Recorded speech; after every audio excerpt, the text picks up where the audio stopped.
keep getting questions about these. It's knowledge that I have, and if I have the knowledge, I'm gonna spread that knowledge to anybody who wants it.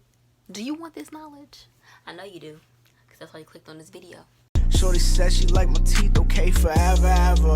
You would never tell a lie. What's up, Face Fam? Welcome back to my channel. If you're new here, welcome to my channel. How you doing? How you been? Hair flip.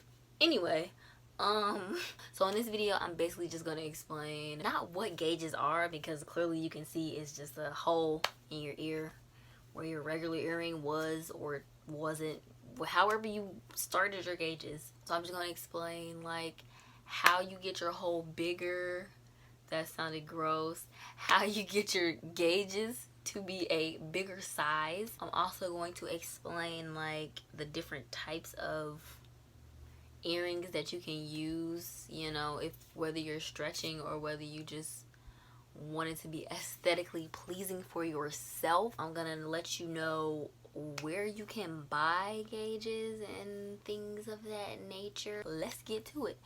So first things first, these are gauges. Now, the gauge is just this thing.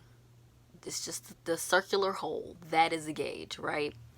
You can get gauges in a few different materials. This is silicone. You can also get it in metal. You can get it in wood. You can get it in plastic. I mean, not plastic, but like hard plastic, like not plastic, acrylic. You can get it in acrylic.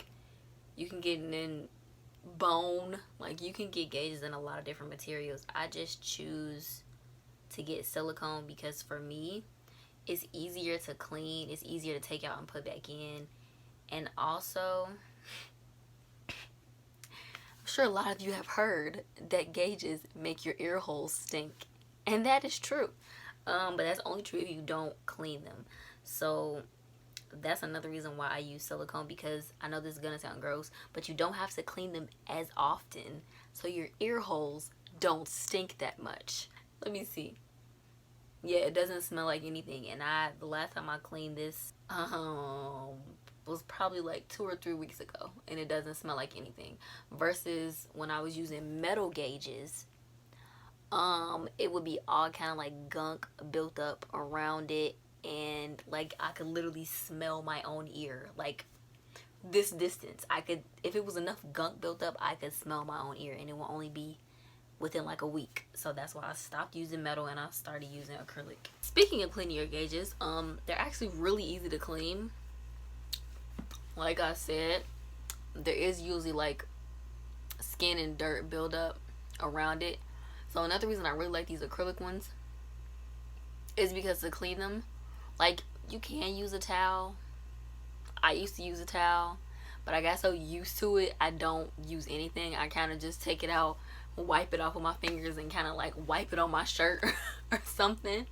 And then I just, sometimes I do the same thing with my ear. I kind of just like do like this to get all like the dirt and stuff out my ear hole, and I slap some Vaseline in there, and I pop it right back in.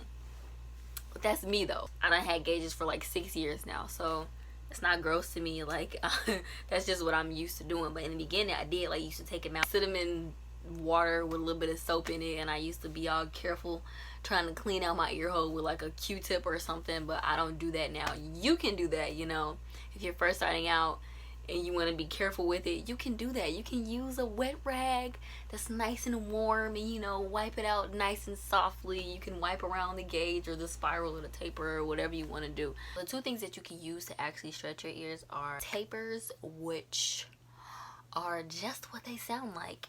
They're big on one side, small on the other side. And then there are spirals, which is also literally what it sounds like. It's a spiral. The beginning is small, and then it just gets bigger and bigger and bigger as a spiral, you know, keeps going. So those are the two ways, the two things that you can use to stretch your ears, and you use them both the same way. You're gonna need a lubricant, guys. Don't do this dry because it's not fun. I used Vaseline just because it seemed like the smartest choice for me, because it's a oil-based lubricant, and that's something that you're gonna need because the oil is gonna stick around like in the area for a longer amount of time. So when I was stretching my ears, I would put the small part in first, right? And I would basically push it in until it hurts a little bit. And I would leave it like that. And because you do have Vaseline on it, and because it is like right at the end, like it's gonna fall out. I lost so many tapers, so many spirals. Like I've lost so many during stretching my ears, but it's a process, you know. It doesn't take that long. I put it in until it hurt a little bit, and then I will leave it there for a day. Sometimes I will like play with it a little bit. I will like push it in a little bit, but if it hurts too much, I'll take it out a little bit. So it's really, it all depends on the elasticity of your ears and also your threshold for pain. I will put it in, leave it like that for a day. I would try my best to like keep it in that spot, because like I said, it's gonna slide out. So I would, all day I would kind of just be like pushing it back into the spot that I wanted it. And then maybe a day or two later, after it's in that spot, it doesn't hurt anymore. So then you push it in a little bit more until you feel that little pinch, and then you leave it like that for 2 days. And then you push it in a little bit more until you feel the pinch, and then you leave it like that for 2 days. So you just keep doing that until you can finally, you know, like fit the whole thing through. So like with the taper, if you can push the whole thing through without feeling pain, your ear is stretched. With the spiral, if you can spiral the whole thing through your ear without feeling pain, your ear is stretched. So it's really just that simple. There can be mishaps, however. So if you do it with no lubrication, or if you push your ear past its limit of elasticity, then your ear will rip and it will bleed. And I don't want to say it's gonna hurt.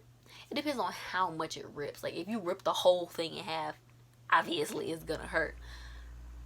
But if you only rip it a little bit, I would say, you know, that's a hard one, honestly, because I ripped my ear a few times. But you know, if you like, it's the same thing as if you cut yourself, right? The scab is gonna grow and it's gonna heal back together, and it's gonna be just as tight as before. So every time I rip my ears, I felt like it was probably smart to take it out and let it heal, but I didn't do that because I knew I was gonna have to like go back down a gauge size to get it back up to where I needed to be. So you probably shouldn't do this, but this is what I did. I just left it in, and I would like take it out every day, put some Neosporin on it, put some Vaseline, and then put it back. Even though it was painful, I'm not gonna lie, it was painful, but that's what I did just because I did not want to start over. My ear actually ripped a few times. This ear, I think it got blood clots in it. I'm pretty sure. I don't know if they're gone now. Oh no, it's right there. That's when my ear ripped at, and now it's just like a blood clot right there. But yeah, this is what my ear looks like. Wide open. Wide open. That is disgusting. I'm pretty sure you can see it was kind of dry, so I probably need to put some Vaseline on it. But like I said, because this is silicone, like it doesn't bother me when it's dry. My advice would be to definitely keep your ear holes moisturized. That sounds crazy, but you know, if you're watching this video, then you know what I mean. Talking about the actual gauges. Gauges come in, I think, millimeters, but I didn't go by millimeters because it was just easier to go by the actual gauge size. 20, I think, is like the smallest one, and it's usually the same size as a regular earring. So if you have a regular earring, you would go one above whatever gauge size your earring is. So the gauge size is literally just like the thickness. So right now this is a 00, I do believe. It's a lot of different places to actually buy your gauges. You can buy from like the regular basic stores like Hot Topic and Spencer's and stuff like that, but they're gonna run you anywhere from like $10 to $30, and that concept was wild to me. So at the time when I first started my gauges, that was where I used to get them from, and then that's when Wish became popular. And of course I started getting my gauges off Wish. Like, what are you telling me I can get the same thing that I'm buying from Hot Topic for like $2?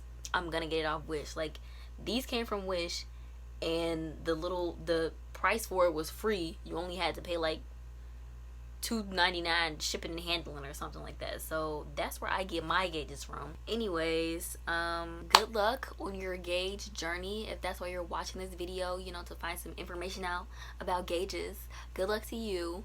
I hope that this video has some kind of information in it that somebody can use out there, because all of these things that I'm saying are from my own experience. I didn't take no advice from nobody on Google, nobody on YouTube. I literally just figured it out on my own, and I'm pretty sure that's why my ear busted so many times, because I was literally just like trying to figure it out on my own. So good luck to you. Thanks for watching my video. If you liked this video, don't forget to like, comment, and subscribe. And also, if you have any other questions, comments, or concerns about gauges, my gauges, somebody else's gauges, what to do with your gauges, go ahead and comment those down below, and I will be sure to answer your questions to the best of my ability. I will see you guys in my next video.